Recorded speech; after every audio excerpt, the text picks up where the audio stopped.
Hello friends, welcome back to my channel KS academy one step to success.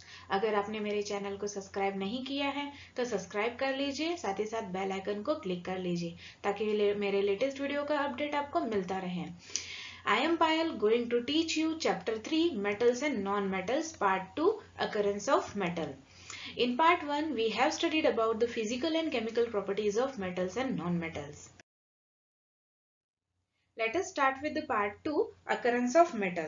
The earth crust is major source of metal. Seawater also contain the some soluble salt such as sodium chloride, magnesium chloride, etc. The elements or compounds which are occur naturally in the earth crust are known as minerals.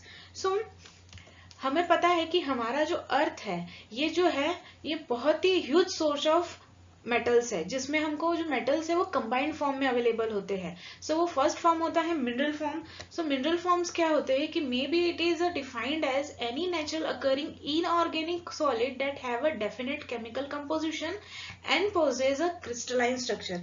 It means that कि जो हमारे minerals होते हैं वो combined form में inorganic form में होते हैं, इनऑर्गेनिक सॉलिड फॉर्म में। So it is may be a form in a crystalline structure में, या फिर वो सॉलिड स्ट्रक्चर जो होगा क्रिस्टलाइन स्ट्रक्चर हो सकता है, या तो पाउडर्ड फॉर्म में होगा या तो डिजोल्व फॉर्म में हो सकता है सी वाटर्स में। जैसे कि सॉल्ट है हमारा NaCl, sodium chloride, just like magnesium chloride. तो इस तरीके जो हमारे इनऑर्गेनिक सॉलिड्स होते हैं वो डिजोल्व फॉर्म में या तो क्रिस्टलाइन स्ट्रक्चर में हमारे सराउंडिंग में या फिर हमारा जो अर्थ है वहां पे वो फाउंड होते हैं। तो that are the substance are called as minerals.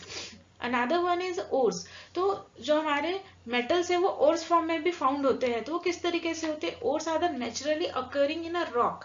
जो ये होते हैं पत्थर जैसे हार्ड फॉर्म में फॉर्म पाए जाते हैं हमारे अर्थ में, डेट कंटेन्स मेटल्स और metals compound in sufficient amount to make it a profitable for extracting them. उसमें इतने अमाउंट में मेटल्स होता है कि हम जब उसमें से एक्सट्रैक्ट करते हैं तो वो प्रॉफिटेबल होता है। देन इट कैन, और ये ओस जो होते हैं वो ऑलवेज भी सल्फाइड के फॉर्म में होते हैं, ऑक्साइड के फॉर्म में होते हैं, या तो कार्बोनेट के फॉर्म में। एक एग्जांपल ले लेते हैं जैसे कि जिंक। तो जिंक ऑक्साइड के फॉर्म में होगा, कंबाइंड होगा ऑक्सीजन के साथ में, या तो सल्फाइड के साथ में जिंक सल्फाइड करके फॉर्म में होगा, या फिर जिंक कार्बोनेट करके। तो इस तरीके से जो होते हैं हमारे ओर्स ये फॉर्म होते हैं हमारे सराउंडिंग में या फिर हमारे अर्थ में जो होते हैं, जो मेटल्स पाए जाते हैं वो कंबाइंड फॉर्म में सल्फाइड ऑक्साइड या तो कार्बोनेट के साथ में कंबाइंड फॉर्म में पाए जाते हैं। Metal at the bottom of activity series like gold, platinum, silver, copper generally occurs in a free state. जो हमारा गोल्ड, प्लेटिनियम और सिल्वर है और जनरली कॉपर जो है वो फ्री स्टेट में पाए जाते हैं। क्यों? Because it is a very less reactive. हमने रिएक्टिविटी ऑफ पर्टिकुलर मेटल्स में ये स्टडी की थी कि जो गोल्ड, प्लेटिनियम, सिल्वर है ये जो है हमारे मेटल्स ये बहुत ही लेस रिएक्टिव है। तो ये हमको फ्री फॉर्म में पाए जाते हैं। ये सिर्फ सम अमाउंट ऑफ इम्प्योरिटीज के साथ, जैसे डस्ट पार्टिकल है या सॉलिड सम इम्प्योरिटीज है, तो वो वाटर वॉश से निकल जाते हैं। इस तरीके के इम्प्योरिटीज के साथ में वो पाए जाते हैं बट फ्री फॉर्म में। तो सिल्वर ऑल्सो अकर इन अ सल्फाइड और ऑक्साइड फॉर्म। जो हमारा सिल्वर है वो या तो हमारा ऑक्साइड फॉर्म में होगा या तो सल्फाइड फॉर्म में होगा। तो सिल्वर ये एक एक्सेप्शनल है जो हमको कंबाइंड फॉर्म में मिलता है। Metal of medium reactivity just like zinc, iron, lead occur mainly as an oxide form. जो हमारे जो मीडियम रिएक्टिविटी के हैं, जो हमारे मिड वे में, जो पीरियोडिक टेबल में हमारे मिड वे में रहते हैं, जो बहुत ही कम अमाउंट में रिएक्टिविटी शो करते हैं, लेस अमाउंट तो ठीक है बट जो medium amount of reactivity show करते हैं वो ऑलवेज भी प्रेजेंट इन ऑक्साइड, सल्फाइड और carbonate form.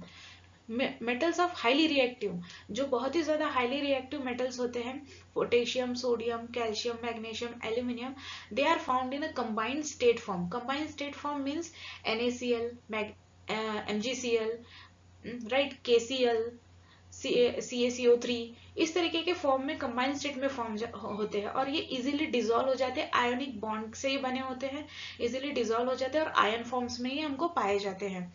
Gauge form, impurity like sand, rock and other impurities surrounding the minerals of interest in an ore। जो मैंने अभी ओर्स में बताया था सिल्वर और गोल्ड और प्लेटिनियम के, इसमें जो सैंड लाइक इम्प्योरिटीज होती है, रॉक इम्प्योरिटीज होती है, ओर्स में वही गेज होता है। It is the comparison commercially worthless mineral matter associated with the economically valuable metallic mineral in the deposit. Extraction of metal. हमने हमारे प्रीवियस स्लाइड में देखा कि रिएक्टिविटी जो है potassium, sodium, calcium, magnesium, aluminium जो है ये हाईली रिएक्टिव मेटल्स है। जिंक, आयरन, लीड, कॉपर ये मीडियम रिएक्टिविटी शो करते हैं। वैसे ही मर्क्यूरी, सिल्वर, गोल्ड जो है वो less amount of reactivity show करते हैं। तो जो रिएक्टिविटी है, हम जब टॉप टू बॉटम आ रहे हैं तो रिएक्टिविटी क्या हो रही है हमारी, लेस होती जा रही है। तो जो हमारे पोटेशियम, सोडियम, कैल्शियम, मैग्नीशियम है ये मोस्ट रिएक्टिव एलिमेंट्स है। तो ये ऑलवेज भी फाउंड इन आयन फॉर्म्स में और मिनरल फॉर्म में, कंबाइंड स्टेट फॉर्म में ये पाए जाएंगे। और जो हमारा एल्यूमिनियम, जिंक, आयरन, लीड है ये हमारे क्या है, मीडियम रिएक्टिव एलिमेंट्स है। तो ये किस तरीके से पाए जाएंगे, कंबाइंड फॉर्म में, ऑक्साइड या तो सल्फाइड के फॉर्म में पाए जाएंगे या तो फिर कार्बोनेट के फॉर्म में। और जो हमारे लीस्ट रिएक्टिव है, जो मर्क्यूरी, सिल्वर, गोल्ड, ये जो है हमारे फ्री फॉर्म में और नेटिव स्टेट में पाए जाएंगे, सिर्फ सम अमाउंट ऑफ इम्प्योरिटी के साथ में। जो हमारा सिल्वर है वो थोड़ा एक्सेप्शनल है, ये हमारे सल्फाइड या ऑक्साइड के साथ में भी पाया जाता है according to their area. Origin जो होगा, जिस हिसाब से उसका ओरिजिन होगा उसी प्रकार से वो पाया जाएगा। Extraction of metal. On the basis of their reactivity, metals are extracted from their particular ore. Initially, ores are classified into three types according to their concentration of ores. First one is metal, those have a high reactivity, those have a medium reactivity and those have a low reactivity. According to their reactivity, जो ores है, जो हमारे metals है, उनकी purification method को decide की गई है कि हम किस तरीके से ओर्स में से हमारे मेटल को एक्सट्रैक्ट करेंगे। तो फर्स्ट वन जो है हमारा हाई रिएक्टिविटी, तो उसके लिए हम लोग प्रोसेस का यूज करते हैं इलेक्ट्रोलाइसिस प्रोसेस का।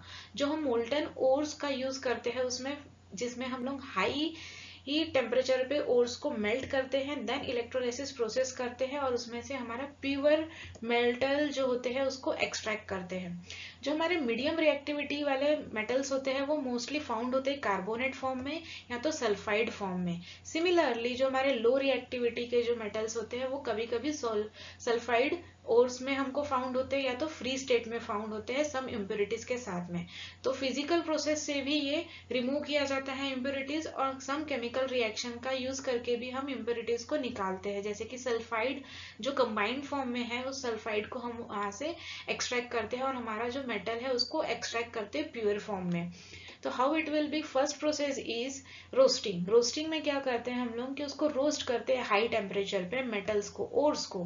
देन हम जब रोस्टिंग करते हैं तो उसमें से जो सल्फर है या फिर ऑक्सीजन है वो क्या हो जाता है, रिमूव हो जाता है, क्योंकि वो लूज बॉन्डिंग में होते हैं, क्योंकि ये लूज रिएक्टिविटी मेटल्स है। तो ये इसके साथ जो कंबाइंड स्टेट में अनदर एलिमेंट्स होते हैं वो इजीली रिमूव हो जाते हैं।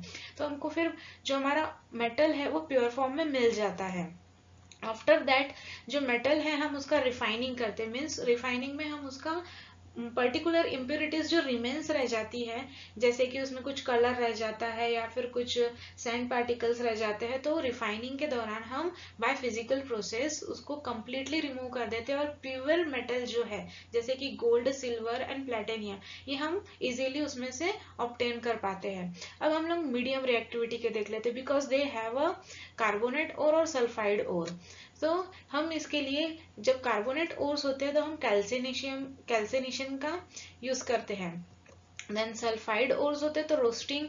After that oxide metals are obtained. फिर जो भी हमारे ऑक्साइड मेटल्स होते हैं, बिकॉज जो हमारे मेटल्स है कार्बोनेट और सल्फाइड फॉर्म में, हम जब कैल्सिनेशन करते हैं या रोस्टिंग करते हैं तो in presence of some amount of oxygen are there, oxygen वहां प्रेजेंट होता है।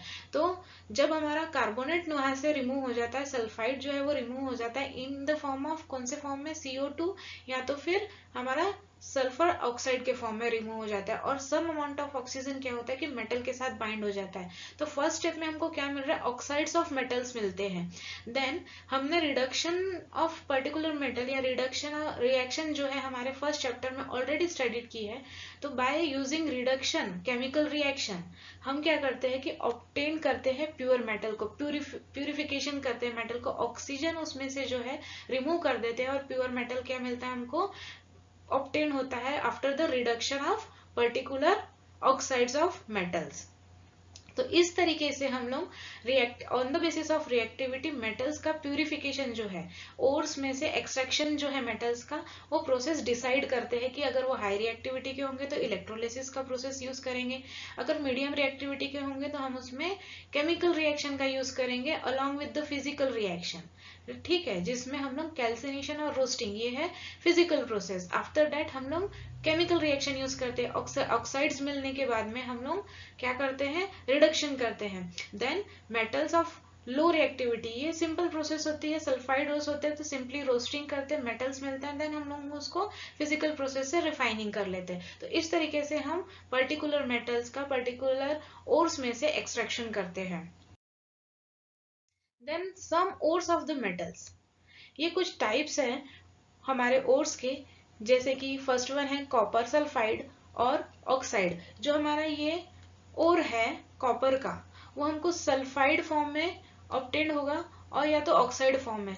तो ये हमारा फर्स्ट वन है कॉपर का ओर। देन सेकंड वन है हमारा सिल्वर का, ये मोस्टली ऑक्साइड या तो सल्फाइड के फॉर्म में पाया जाता है, बट मोस्टली ये फ्री स्टेट में पाया जाता है। गोल्ड भी हमारा सम इम्प्योरिटीज के साथ में पाया जाता है और फ्री स्टेट में होता है। ये जो है हमारा एल्यूमिनियम का, ये है सल्फाइड और ऑक्साइड फॉर्म में। बहुत सारी इम्प्योरिटीज यहाँ पे आप देख सकते हैं कि कितनी सारी इम्प्योरिटीज यहाँ पे है।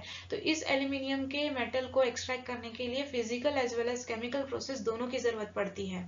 आफ्टर दैट इसकी कंप्लीट इम्प्योरिटी रिमूव करने के बाद में हमको एल्यूमिनियम जो है वो ऑब्टेन्ड होता है। देन लास्ट वन है जिंक, राइट। तो जिंक भी सल्फाइड और ऑक्साइड के फॉर्म में ऑब्टेन्ड होता है। तो ये कुछ सम ओर्स है जो हमारे नेचुरल अकरिंग ओर्स है, जो हमको अर्थ क्रस्ट में मिलते हैं, इजीली मिल जाते हैं, और इनको फिर after the extraction pure form में हम लोग ऑब्टेन करते हैं।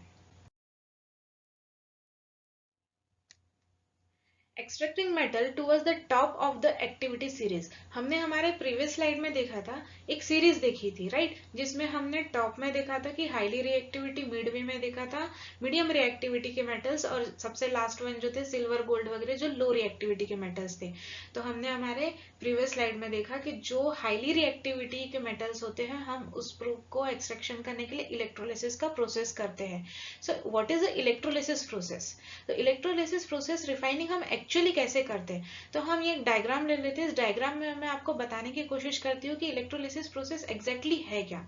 By passing the electricity, by using the electricity, हम जो ओर्स है उसको हम लोग प्यूरिफाई करते हैं। मेटल जो है हमारा उसको प्यूरिफाइड मेटल फॉर्म में ऑब्टेन करते हैं, because they are having a loose bonding between metals and metals. जो हमारे हाईली रिएक्टिविटी मेटल्स होते हैं वो आयोनिक फॉर्म में हमको पाया जाता है। हमने हमारे प्रीवियस स्लाइड में देखा है, हमने पढ़ा है कि भाई जो हमारे हाईली रिएक्टिविटी मेटल्स है जैसे कि NaCl, MgCl, magnesium chloride, sodium chloride, तो ये जो है आयोनिक फॉर्म में बॉन्ड होते हैं एक दूसरे के साथ में। तो ये जब हम वाटर में इसको डिसॉल्व करते हैं तो इजीली ये डिसोशिएट हो जाते हैं। डिसोशिएट इट मीन्स कि ये आयंस फॉर्म कर देते हैं वाटर में डिसॉल्व होने के बाद में।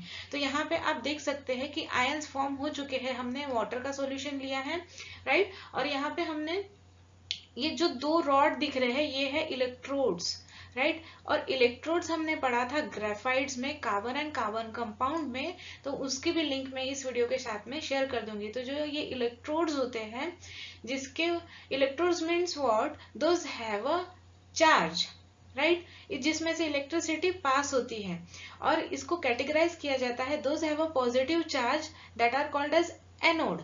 जिस इलेक्ट्रोड का पॉजिटिव चार्ज होता है वो एनोड होते हैं, और जिस इलेक्ट्रोड का निगेटिव चार्ज होता है वो कैथोड होते हैं, राइट। तो ये है इलेक्ट्रोड्स। यहाँ पे एक बैटरी दिख रही है आपको, जिसमें से हम करंट जो है इलेक्ट्रोड में इस सॉल्यूशन में पास करेंगे। देन ये वायर से कनेक्ट किया गया है, ठीक है। मोल्टन स्टेट में हमने क्या किया है, NaCl को लिया है with some amount of water, क्योंकि इलेक्ट्रोलिसिस रिफाइनिंग हम जब कर रहे हैं तब हमने ये भी स्टडी किया है कि हम मोल्टन स्टेट में जो है ओर्स को हाईली टेम्परेचर में उसको मेल्ट करते हैं, देन इलेक्ट्रोलिसिस प्रोसेस करते हैं। तो इलेक्ट्रोलिसिस प्रोसेस में सबसे इंपॉर्टेंट चीज क्या है, इलेक्ट्रोड्स एंड बैटरी। हम यूज क्या करते हैं कि इलेक्ट्रिसिटी उसमें से पास करके हम हमारे मेटल्स को प्यूरिफाई करते हैं। अब कैसे, सो मोल्टन स्टेट में हमारा NaCl है, तो यहाँ पे जो आयंस है, right, those have a negative charge. जो हमारा निगेटिव चार्ज है, बिकॉज यहाँ से करंट फ्लो हो रहा है, करंट फ्लो हो रहा है मीन्स क्या हो रहा है, निगेटिव चार्ज जो है वो फ्लो हो रहा है, राइट। ये जो है हमारा पॉजिटिव, जो हमारी बिग लाइन है वो पॉजिटिव और जो हमारी छोटी लाइन है वो है निगेटिव। तो हमारा इलेक्ट्रिक करंट का फ्लो कैसे होगा, इस तरीके से रिया डायरेक्शन में दिया हुआ है, ठीक है। तो हमारा इलेक्ट्रिक करंट यहां से फ्लो हो रहा है निगेटिव साइड से और इस तरीके से सर्कुलेशन होते रहेगा, राइट। जैसे ही हमने यहाँ पे स्विच ऑन करेंगे तो हमारा इलेक्ट्रिक करंट इसमें से पास होगा। तो जो हमारा कैथोड है those have a negative charge, इसमें निगेटिव चार्ज आ रहा है, राइट। तो ये हमारा क्या हो जाएगा, कैथोड। इनिशियली ये क्या है, इलेक्ट्रोड है, inert electrode, but those have a negative charge called as cathode. तो जो हमारा कैथोड है जिसके पास में निगेटिव चार्ज है उसके पास में क्या होगा, Na पॉजिटिव क्या करेगा, अट्रैक्ट करेगा, राइट। अट्रैक्ट करने के बाद में ये इसके ऊपर क्या करने लगेंगे, डिपॉजिट होने लगेंगे। साइमल्टेनियसली जो हमारी क्लोरीन है, क्लोरीन निगेटिव, बिकॉज जब इन दोनों का बॉन्डिंग टूटेगा तो एक के पास में क्या होगा, यहाँ पे पॉजिटिव चार्ज आएगा और एक के पास में निगेटिव चार्ज आएगा। तो जो हमारा एनोड है those have a positive charge, anode के पास क्या है, पॉजिटिव चार्ज, इसलिए इसमें से इलेक्ट्रिक करंट पास होते जा रहा है। पॉजिटिव चार्ज की तरफ निगेटिव चार्ज जो हमारा क्लोरीन है वो यहाँ पे डिपॉजिट होगा और गैस फॉर्म में इवॉल्व होगा, राइट। हमको जो क्लोरीन है वो गैस फॉर्म में इवॉल्व होगा और यहाँ पे सोडियम मेटल जो है सॉलिड फॉर्म में डिपॉजिट होगा कैथोड पे। ये होती है कंप्लीट इलेक्ट्रोलिसिस की प्रोसेस, जिसमें हम इलेक्ट्रिसिटी का यूज करके मोल्टन स्टेट में जो ओर्स है उसमें से हम लोग मेटल का एक्सट्रैक्शन करते हैं, जहां पे जो हमारा कैथोड है वहां पे हमारा सोडियम मेटल डिपॉजिट फॉर्म में आता है, राइट। जब हम लोग इलेक्ट्रिसिटी उसमें से पास करते हैं तो this process is called as electrolysis refining process of particular highly reactivity metals, those have a highly reactivity metals. Some of the metals are also purified using this method, just like a copper, zinc, tin, nickel, silver and gold. तो ये वाले भी metals जो है electrolysis process से हम लोग इनका रिफाइनिंग करते हैं, एक्सट्रैक्शन कर सकते हैं। Extracting of metals towards the middle of the activity series, जो मिडल एक्टिविटी रखते हैं, मिडल रिएक्टिविटी रखते हैं अनदर एलिमेंट्स के साथ में, उनका एक्सट्रैक्शन हम यहाँ पे स्टडी करेंगे। Those have zinc, iron, lead, copper, ये है मिडल एक्टिविटी शो करने वाले एलिमेंट्स और metals. Moderate reactivity and found in a sulphide और कार्बोनेट फॉर्म, ये कौन से फॉर्म में पाए जाते हैं, सल्फाइड एंड कार्बोनेट फॉर्म में पाए जाते हैं। तो हम इसको केमिकल रिएक्शन के थ्रू इसका एक्सट्रैक्शन करेंगे as well as in physical reaction. तो हम जिंक का एग्जांपल ले लेते हैं। जिंक जो है हमारा सल्फाइड फॉर्म में है, तो हम इसको ऑक्सीजन के साथ में रिएक्शन करेंगे, हीट पास करेंगे। This process is called as calcination process. In presence of some amount of oxygen हम इसमें हीट प्रोवाइड करेंगे, मतलब इसको हीट करेंगे, राइट। तो इसमें से क्या होगा, जो सल्फाइड है वो रिमूव होगा और ऑक्सीजन के साथ में हमको क्या मिलेगा, सल्फर डाइऑक्साइड गैस फॉर्म में इवॉल्व हो जाएगा और हमको इनिशियली क्या मिलेंगे, ऑक्साइड्स मिलेंगे, जो हमने अभी प्रीवियसली देखा था कि किस तरीके से प्रोसेस होगी। तो हम यहाँ पे देख रहे हैं कि केमिकल रिएक्शन जो हम यहाँ पे करें, calcination reaction by providing heat, huge amount of heat, तो सल्फर क्या हो रहा है, इसमें से सेपरेट आउट हो रहा है और ऑक्सीजन के साथ बाइंड होके सल्फर डाइऑक्साइड मिल रहा है एंड हमको इनिशियल स्टेज में क्या मिल रहा है, जिंक ऑक्साइड मिल रहा है। आफ्टर डेथ, राइट, कार्बोनेट अगर फॉर्म में होगा तो ये सल्फाइड फॉर्म में है, तो कार्बोनेट फॉर्म में है तो कैल्सिनेशन जो प्रोसेस हो रही है उसमें हमने हीट प्रोवाइड की, देन कार्बोनेट जो है हमारा CO2 के फॉर्म में इवॉल्व हो गया और हमको फर्स्ट स्टेज में क्या मिला, जिंक ऑक्साइड। आफ्टर डेट हम लोग इसका प्यूरिफिकेशन करेंगे बाय यूजिंग रिडक्शन रिएक्शन, और रिडक्शन रिएक्शन हमने हमारे chapter 1 chemical reaction and equation balancing में स्टडी किया है। So what is reduction reaction, addition of electron, right, जहां पे एडिशन ऑफ ऑक्सीजन है और रिमूवल ऑफ इलेक्ट्रॉन, जहां पे एडिशन ऑफ हाइड्रोजन है और removal of oxygen, that reaction is called as reduction. तो इसमें से हम लोग क्या कर रहे हैं, ऑक्सीजन का रिमूवल कर रहे हैं। यहाँ पे हम क्या करेंगे, कार्बन मटेरियल को साथ में हीट करेंगे, किसके साथ में, हमारे जिंक ऑक्साइड के साथ में। तो जो हमारा कार्बन है वो ऑक्सीजन को कंबाइन करके हमारा कार्बन मोनोऑक्साइड फॉर्म करेगा और जिंक जो है हमको प्योर फॉर्म में ऑब्टेन्ड होगा। तो इस तरीके से ये जिंक का एग्जांपल है। सिमिलरली हम आयरन, लीड, कॉपर, ये इन सब की रिएक्शन, ये जब कार्बोनेट फॉर्म में होगा या फिर सल्फाइड फॉर्म में होगा तो फर्स्ट स्टेप है कैल्सिनेशन और सेकेंड स्टेप है रिडक्शन। तो by reduction we obtain the pure metal zinc, similarly iron, lead and copper also. Beside using the carbon as a reducing agent, metals such as sodium, calcium, aluminium, etc. are also used as a reducing agent because they are displace the metal of lower reactivity of their compound. So ये जो है हमने हमारे previous part में, इस chapter के previous part में एक रिएक्शन देखी थी जिसमें कॉपर को डिसॉल्व किया था हमने फेरस सल्फेट के सॉल्यूशन में और आयरन को डिसॉल्व किया था कॉपर सल्फेट के सॉल्यूशन में। तो हमने उसमें देखा था कि जो हमारा हाईली रिएक्टिविटी वाले जो मेटल्स है वो इजीली डिस्प्लेस कर रहे हैं लो रिएक्टिविटी वाले मेटल को। सो ये जो डिस्क्रिप्शन है और ये जो एक्सपेरिमेंट है हमने स्टडी किया था पार्ट 1 में, तो उसका लिंक मैं इस लिंक वीडियो के साथ में शेयर कर दूंगी, तो आप फर्दर एक्सप्लेनेशन जो है आप उसमें देख सकते हैं। सो यहाँ पे हम डायरेक्टली जंप करते हैं कि एग्जैक्टली कार्बन की जगह पे एज अ रिड्यूसिंग एजेंट हम सोडियम और कैल्शियम का किस तरीके से यूज करते हैं। सो एक एग्जांपल ले लेते हैं एल्यूमिनियम पाउडर का, जिसमें हम रिएक्शन कर रहे हैं मैग्नीज ऑक्साइड के साथ में।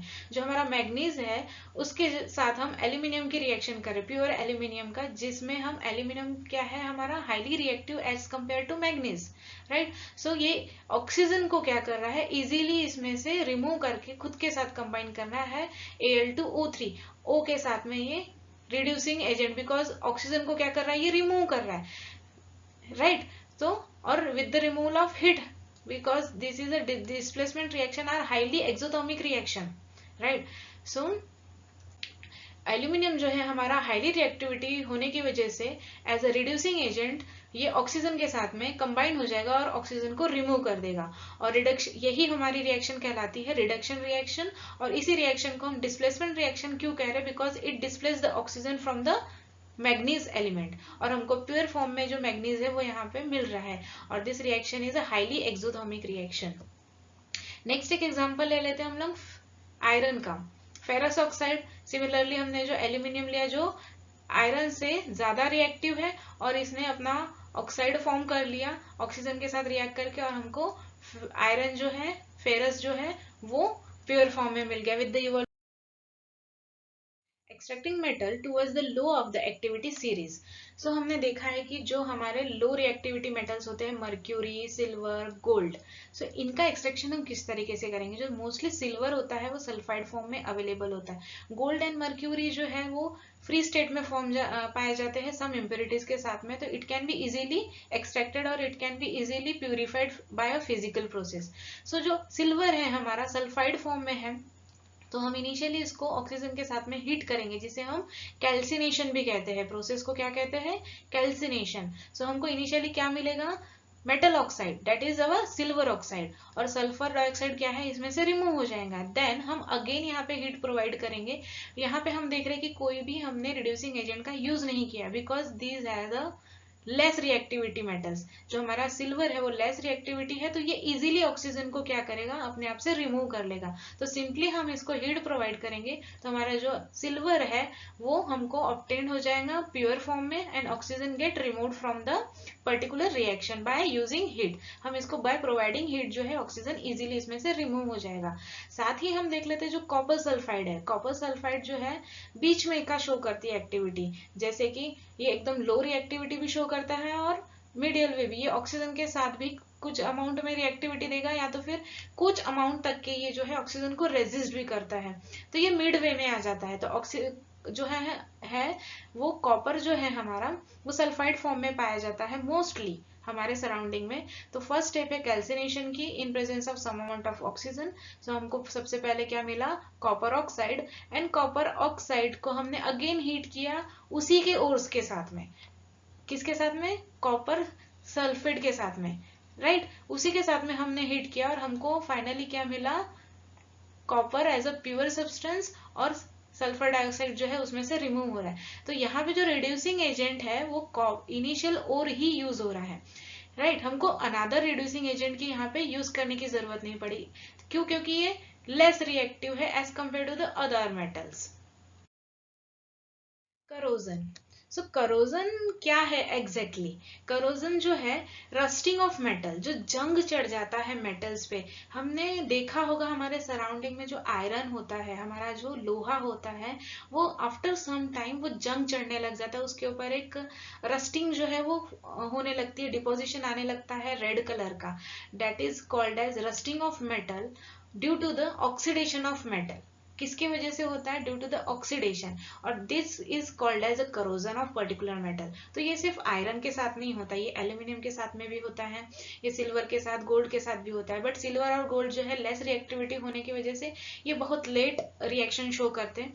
बट मोस्टली जो कॉपर है, एल्यूमिनियम है, आयरन है, तो ये इजीली शो करते हैं। तो एल्यूमिनियम में हम हमारे डे टू डे लाइफ में जो हम एल्यूमिनियम के बर्तन, यूटेंसिल्स यूज करते हैं, हम उसमें देख सकते हैं कि जब उसमें पानी भरा होता है तो एक दिन बाद ही उसमें कुछ अमाउंट में जो है बबल्स फॉर्म हो जाते हैं और व्हाइट व्हाइट उसमें फॉर्मेशन हो जाता है। That is called as aluminium oxide, जो वाटर के प्रेजेंस में वाटर के साथ रिएक्ट होने की वजह से होता है। तो वैसे ही हमारा आयरन जो है वो मॉइस्चर जो है एटमॉस्फेयर का या फिर वाटर के कांटेक्ट में आने के बाद में ऑक्सीडेशन रिएक्शन होती है और उसी की वजह से रस्टिंग ऑफ मेटल होता है, oxides of particular metal formation होने लगता है।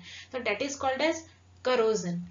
ये कुछ एग्जांपल हैं, फोटोज हैं, आप देख सकते हैं आयरन के। ये जो कीले हैं हम हमारे डे टू डे लाइफ में इजीली ये देख सकते हैं क्योंकि हमारे घर के आसपास ये अवेलेबल होते हैं।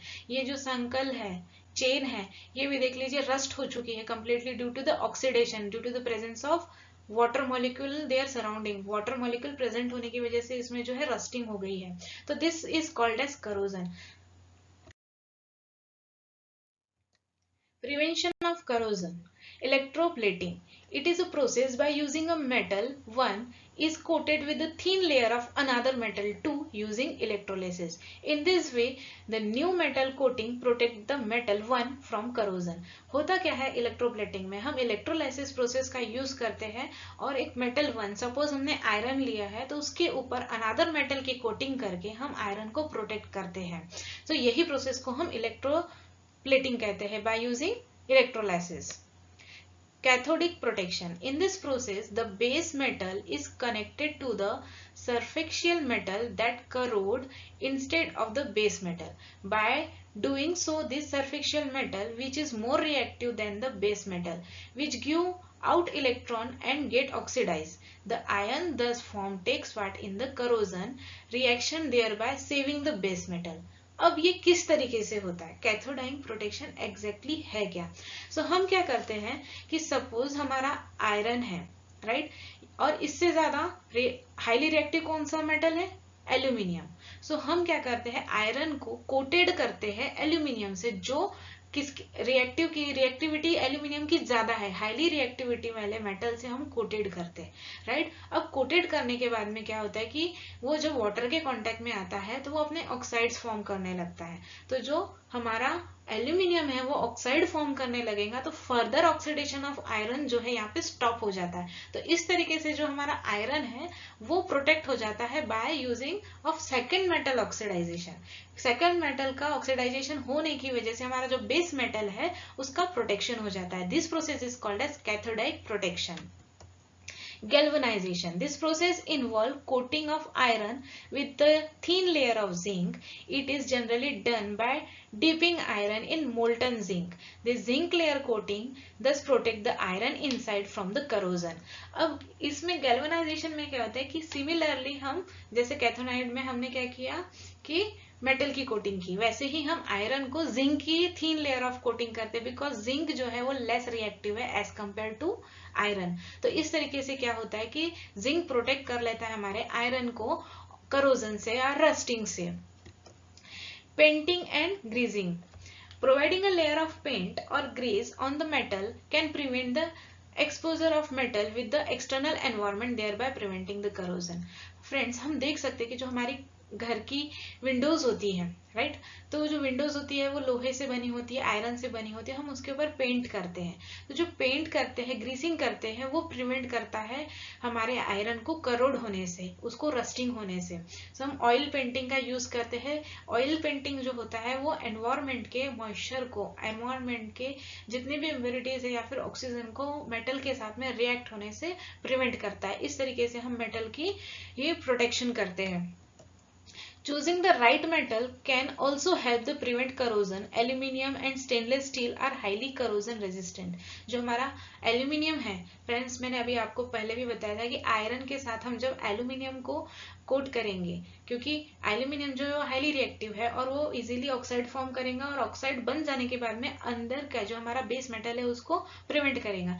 तो चूजिंग ऑफ मेटल, हम किस तरीके का मेटल यूज करेंगे कोटिंग के लिए, ये बहुत ज्यादा इंपॉर्टेंट है। क्योंकि अगर हमारा लेस रिएक्टिव मेटल जो अगर हम लोगों ने आउटर में कोटिंग कर लिया तो ये क्या करेगा कि इजीली वो ऑक्साइड फॉर्म करते जाएगा और हमारा जो बेस मेटल है वो भी करोड़ होते जाएगा। तो चूजिंग ऑफ मेटल ये भी बहुत ज्यादा इंपॉर्टेंट है। जैसे कि हम एल्यूमिनियम का यूज करते हैं, स्टेनलेस स्टील का यूज करते हैं, because they are highly corrosion resistant. ये जो है हाईली करोजन रेजिस्टेंस मीन्स ये करोजन को अवॉइड करते हैं। यूजिंग ऑफ करोजन इनहिबिटर, अब करोजन इनहिबिटर के से हम कैसे प्रिवेंट करेंगे? corrosion inhibitors are the chemicals which when added to the corrosion environment has the ability to cut down the rate of corrosion। ये इस तरीके, इसमें क्या करते हैं हम लोग कि कुछ ऐसे केमिकल्स का यूज करते हैं जिसमें एनवायरमेंट के जो एलिमेंट्स होते हैं, एनवायरमेंट्स के जो कंपाउंड होते हैं जो करोजन करते हैं मेटल को, उसको कट डाउन कर देते हैं। मीन्स हम जो मेटल्स के ऊपर एक कोटिंग करते हैं केमिकल्स की, कि जो हमारे एनवायरमेंट के जितने भी मॉइस्चर है वगैरह उसको अवॉइड करने लग जाते हैं। सो इस तरीके से क्या कर रहे हैं, वो करोजन को स्टॉप करते हैं हम। Here we completed part 2 occurrence of metal and extraction of metal of chapter 3 metals and non-metals. Thank you for listening my lecture. अगर आपको कोई queries है या suggestion है regarding this lecture तो आप हमको comment box में comment कर सकते हैं। If you like my video so like करना, share करना और subscribe करना बिल्कुल ना भूलें। Bye bye.